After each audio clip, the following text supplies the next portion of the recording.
e kāpanga whakai eiki a ho.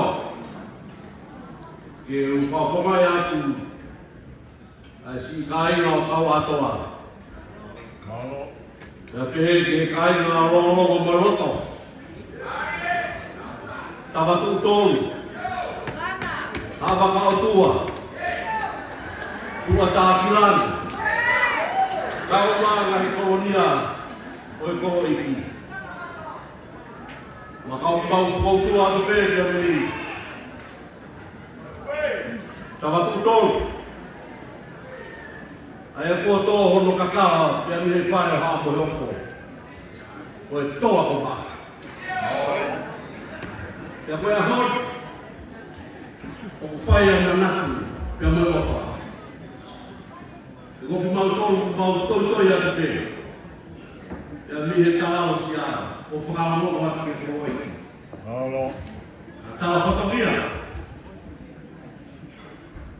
Kau hini ku mau tōru, o mau mā.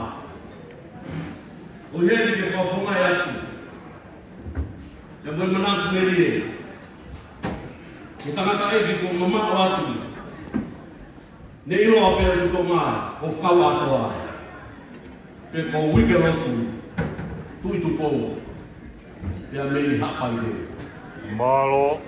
Ana e whina halo le rei kia e nea whio, tau whahau ko wha.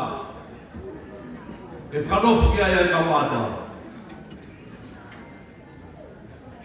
Tēnā e whiawhia ai ko ke whai atu e tauwhanua. Ka kai hane e mak. Ka puongo kia te ki mautoro e a hao pia mohono maua. Tēnā kutuku ai e rai e toa ko mafu, me tanga tutoro ko toa. O rere mai e honi, ke poko. Ke langa ngau e ku whai ai pia me kora. Malo. Whai ai manat. Ko hiko tangata e ki kia kau atoa. Muheri ai e whanau mo e whaumātona. Ke whai ai a whameke. Ko hiri a hau pe mohono mauna. Whiawhia lahi a hon. Whai a ne, pe au tuku haao a kaita moata. Ia kai ngā te ai pe mea heu ka hina sāwate. Mawhi e o piro le tuita.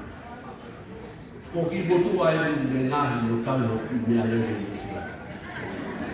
Ke mea mai o ke mea hau e Muslani. Ko ki motu ai, sai ke mo ino.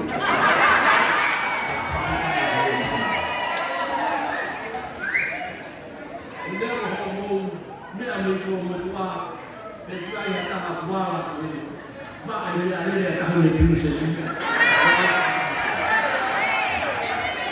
Ko profetaa ia ki a hon. Sai ke mo ino e kau ko motu a. Kuku o mongo ke kau sia ina hau ke whanau kātoa ma pananga mai ke. Ke mai ka te au e tuau ku hako to kodi ho mongo ubea. Upas mai ke. O mongo ta hiu e tue mata mua. Ka ko i ke a hau ki hiu tua whirina.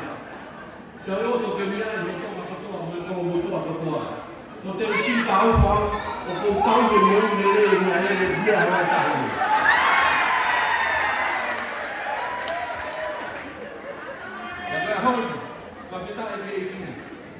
O hiku haa hake toa ko māwhi.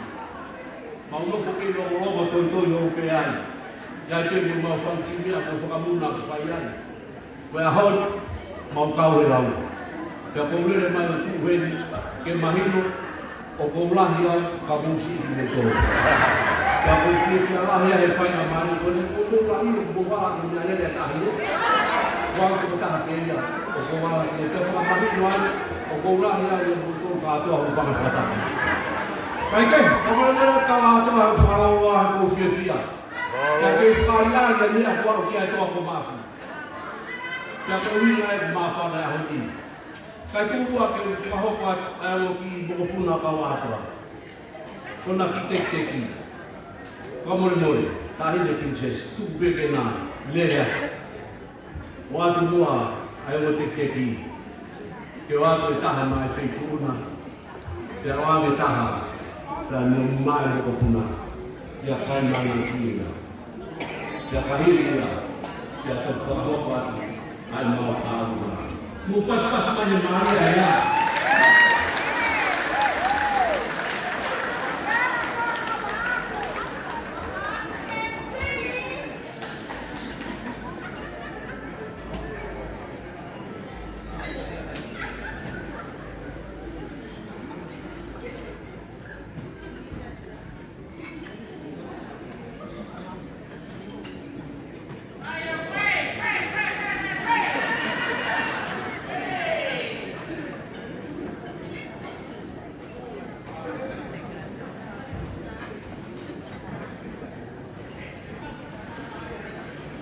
Ubas-bas baikay.